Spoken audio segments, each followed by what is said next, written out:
Welcome back to simple ಆಗಿ ಒಂದು ಜಾಲಿ ride. So ಈ ಕಾರ್ ಅಂತ ಹೇಳೋದನ್ನ ಓನ್ ಮಾಡ್ಬೇಕಂತ ಹೇಳೋದು ಪ್ರತಿಯೊಬ್ಬನ ಕನಸಾಗಿರುತ್ತೆ. ಆದರೆ ಬಂಡವಾಳನೇ ದೊಡ್ಡ ಸಮಸ್ಯೆ ಆಗಿರುತ್ತೆ. ಕೆಲವ್ರು ಏನು ಮಾಡ್ತಾರೆ, ದುಡ್ಡು ಕೊಟ್ಟು ಶೋರೂಮ್ಗೆ ಹೋಗಿ ಹೊಸ ಹೊಸ ಗಾಡಿಗಳನ್ನ ಪರ್ಚೇಸ್ ಮಾಡ್ತಾರೆ. ಆದರೆ ಇನ್ನೂ ಕೆಲವೊಬ್ರು ಸೆಕೆಂಡ್ ಹ್ಯಾಂಡ್ ಗಾಡಿಗಳನ್ನ ತೊಗೋಬೇಕಂತ ಯೋಚನೆ ಮಾಡ್ತಾರೆ. ಆದರೆ ತುಂಬ ಕನ್ಫ್ಯೂಸ್ ಆಗಿರ್ತಾರೆ.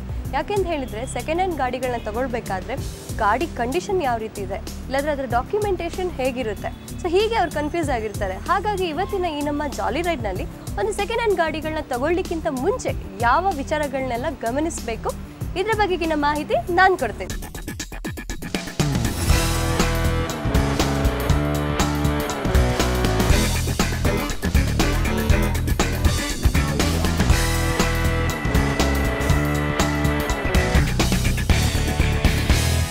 ಸೆಕೆಂಡ್ ಹ್ಯಾಂಡ್ ಕಾರ್ ಶೋರೂಮ್ನ one of the partner mister Praveen ಅವರು ನಮ್ಮ ಜೊತೆಗಿದ್ದಾರೆ. Hi Praveen. Hello. Welcome to jolly ride. So Praveen, ಈಗ ನಿಮ್ಮದು second hand showroom. So usual ತುಂಬ ಜನರಿಗೆ ಶೋರೂಮ್ ವೆಹಿಕಲ್ನ ಓನ್ ಮಾಡಬೇಕಂತ ಆಸೆತ್ತೆ, ಬಟ್ ಏನೋ cost wise it's too heavy ಅನಿಸುತ್ತೆ. ಸೆಕೆಂಡ್ ಹ್ಯಾಂಡ್ ಕಾರ್ಸ್ಗೆ ಬರ್ತಾರೆ. ಸೊ ನಿಮ್ಮ ಹತ್ರ ಬರೋ ಕಸ್ಟಮರ್ಸ್ ಏನು ಡಿಮಾಂಡ್ಸ್ ಇಟ್ಕೊಂಡು ಬರ್ತಾರೆ?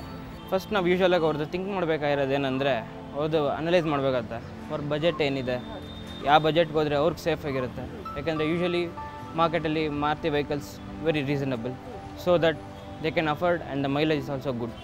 ಅದರಿಂದ ನಾವು ಮೈಲೇಜ್ ನೋಡ್ತಾರೆ ತುಂಬ ಜನ. ಹೌದು, ಯಾಕೆಂದರೆ ಕಾರ್ ನಾವು ಕೊಡ್ಬೋದು, ಅವ್ರಿಗೆ ಅನಲೈಸ್ ಮಾಡ್ದಿರ ಕೊಟ್ಟರೆ ನಾವು ಪ್ರಾಬ್ಲಿ ಅವ್ರಿಗೆ ಕಷ್ಟ ಆಗ್ಬೋದು ಮುಂದೆ, ಮೇಂಟೆನೆನ್ಸ್ ಆಗಲಿ ಏನೇ ಆಗಲಿ. So first we analyse that what demands they wanted, like their usage. ಅದ್ರ ಮೇಲೆ ನಾವು ಅವ್ರಿಗೆ ಸಜೆಸ್ಟ್ ಮಾಡ್ತಾ ಹೋಗ್ತೀವಿ ಒಂದೊಂದೇ cars, step by step. Low models 800ಇಂದ ಸ್ಟಾರ್ಟ್ ಮಾಡ್ತೀವಿ. ಆವಾಗ ಅವ್ರಿಗೆ ಅರ್ಥ ಆಗುತ್ತೆ ಈ ಕಾರ್ ಇಷ್ಟು ಮೇಂಟೆನೆನ್ಸ್ ಬರುತ್ತೆ.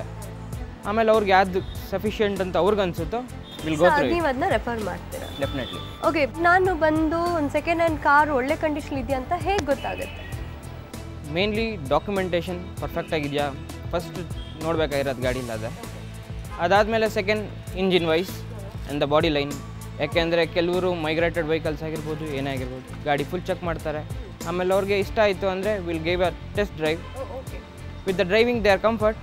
ಅವ್ರಿಗೆ ಎಲ್ಲಿ ಬೇಕಾದ್ರೂ ಗಾಡಿ ತೊಗೊಂಡೋಗಿ ಚೆಕ್ ಮಾಡಿಸ್ಕೊಬೋದು, like showroom or if they know any people we doesn't have any issues on. Okay okay okay. So ಈಗ ನಿಮ್ಮ ಹತ್ರ ಈಗ ಇಷ್ಟೊಂದು ಕಾರ್ಸ್ ಸ್ಟಾಕ್ ಮಾಡಿ ಇಟ್ಕೊಂಡಿದ್ರೆ ಹೇಗೆ, ಲೈಕ್ ಎಲ್ಲರೂ ಬಂದು ಈಗ ನಾನೊಂದು ಸೆಕೆಂಡ್ ಹ್ಯಾಂಡ್ ಕಾರ್ನ ಸೇಲ್ ಮಾಡಬೇಕಂತ ಪ್ಲ್ಯಾನ್ ಮಾಡಿರ್ತೀನಿ.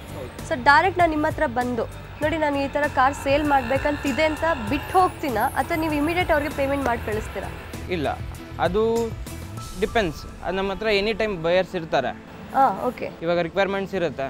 ಇವಾಗ ನೀವು ನಿಮ್ಮ ಕಾರ್ ಮಾರಬೇಕು ಅಂತ ಹೇಳ್ಬಿಟ್ಟು ಹೋಗಿರ್ತೀರ, ನಾವು ನಿಮ್ಮ ನಂಬರ್ ಅಡ್ರೆಸ್ ಎಲ್ಲ ನಾವು ನೋಟ್ ಡೌನ್ ಮಾಡ್ಕೊಂಡಿರ್ತೀವಿ. ನಾವು ನಿಮಗೆ ಹೇಳ್ಬಿಟ್ಟು ಹೋಗಿರೋ ಡೀಟೇಲ್ಸ್ ಈಚ್ ಆ್ಯಂಡ್ ಕಿಲೋಮೀಟರ್ಸಿಂದ ಹಿಡಿದು ಎಲ್ಲ ಬರ್ಕೊಂಡಿರ್ತೀವಿ.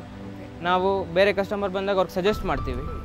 If they are fine with it, car ನೋಡಬೇಕು ಅಂದರೆ ನಾವು ನಿಮಗೆ ಫೋನ್ ಮಾಡಿ ಹೇಳ್ತೀವಿ ಕಾರ್ ತೊಗೊಂಬರೋಕ್ಕಾಗುತ್ತಾ, ಯಾವ ಟೈಮಲ್ಲಿ ಬರೋಕ್ಕಾಗುತ್ತೆ, we have a buyer for it. ಅಂದರೆ ನೀವು ಹೇಳೋದು ಇಷ್ಟು ಕಾರ್ ಸ್ಟಾಕ್ ಇಡೋದಲ್ಲದೆ ಈಗ ನಾನು ಮನೇಲಿ ಇಟ್ಕೊಂಡಿದ್ದ ಕಾರ್ಸ್ ಸಹ ನೀವು ಸೇಲ್ ಮಾಡಿಸ್ಕೊಡ್ತೀರಾ? 100%. ದಟ್ಸ್ ಗ್ರೇಟ್ ಅಲ್ವಾ? ಸೊ ಡಾಕ್ಯುಮೆಂಟೇಷನ್ ಅಂತ ಹೇಳಿದರೆ, ಸೊ ಡಾಕ್ಯುಮೆಂಟ್ಸಲ್ಲಿ ಏನು ಚೆಕ್ ಮಾಡಬೇಕು? ಲೈಕ್ ಇನ್ಶೂರೆನ್ಸಾ, ಅಲ್ಲ ಗಾಡಿ ಮೇಕ್ ಮಾಡಲ್ ಆ ರೀತಿ ನೋಡ್ಬೇಕು, ಏನು ನೋಡಬೇಕು?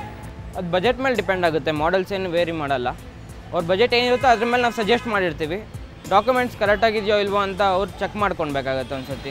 If it is single owner, second owner, ಅದು ಡಿಪೆಂಡ್ ಆಗುತ್ತೆ. ಚೆಕ್ ಮಾಡ್ಕೊಳ್ಬೋದು ನಾವು. ಇನ್ಶೂರೆನ್ಸ್ ಕಾಂಪ್ರಹೆನ್ಸಿವ್ ಇರುತ್ತೆ, ಕೆಲವು ವೆಹಿಕಲ್ಸ್ಗೆ ಥರ್ಡ್ ಪಾರ್ಟಿ ಇರುತ್ತೆ. ಫಸ್ಟ್ ಪಾರ್ಟಿ ಅಂದರೆ ನಿಮಗೆ ಗೊತ್ತಿರುತ್ತೆ, ಎಲ್ಲದು ಟೋಟಲ್ ಕ್ಲೈಮ್ ಆಗುತ್ತೆ.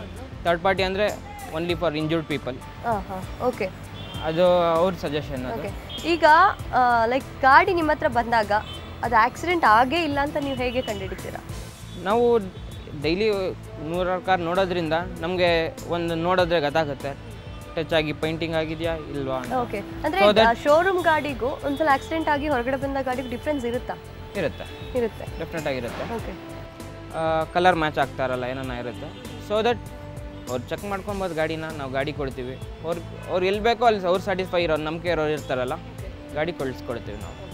ಸೊ ಅದಾಯಿತು. ಈಗ ನಾನು ನಿಮ್ಮ ಹತ್ರ ಬಂದು ನಾನು ಗಾಡಿ ಬೈ ಮಾಡಬೇಕಂತ ಹೇಳಿದಾಗ ಅಫ್ಕೋರ್ಸ್ ಸೆಕೆಂಡ್ ಹ್ಯಾಂಡ್ ಗಾಡಿ ಬರೋದೇ ಬಜೆಟ್ ಕಮ್ಮಿ ಇದ್ದವರು.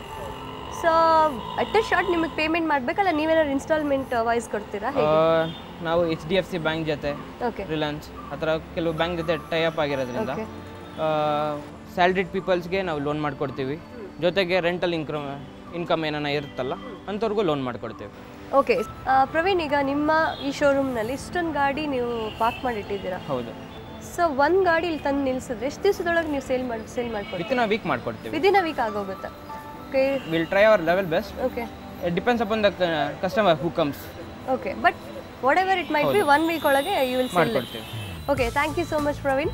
ನಮ್ಮ ಈ ಶೋನಲ್ಲಿ ನಮ್ಮ ಜಾಲಿ ರೈಡ್ ವೀಕ್ಷಕರಿಗೆ ಸೆಕೆಂಡ್ ಹ್ಯಾಂಡ್ ಕಾರ್ ತೊಗೋಬೇಕಾದ್ರೆ ಯಾವುದೆಲ್ಲ ಅಂಶಗಳು ಗಮನದಲ್ಲಿ ಇಟ್ಕೋಬೇಕಂತ ಡೀಟೇಲ್ಸ್ ಕೊಟ್ಟಿದ್ರೆ thank you very much. Thank you very much.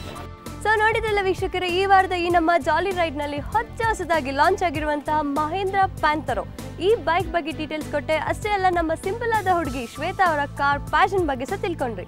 ಹೀಗೇನೆ ಮುಂದಿನ ವಾರ ಇನ್ನಷ್ಟು ಹೆಚ್ಚಿನ ಮಾಹಿತಿಗಳೊಂದಿಗೆ ನಾನು ನಿಮ್ಮನ್ನ ಭೇಟಿ ಆಗ್ತೀನಿ ಜಾಲಿ ರೈಡ್ನಲ್ಲಿ. ಅಲ್ಲಿ ತನಕ ನೀವು ಹೋಗ್ತಾ ಇರಿ jolly ride. Signing off, Veena Ponnappa. ಸರಿನಾ? ಓಕೆನಾ? ನಿಮಿಷ sir, rolling first signing off, Veena Ponnappa.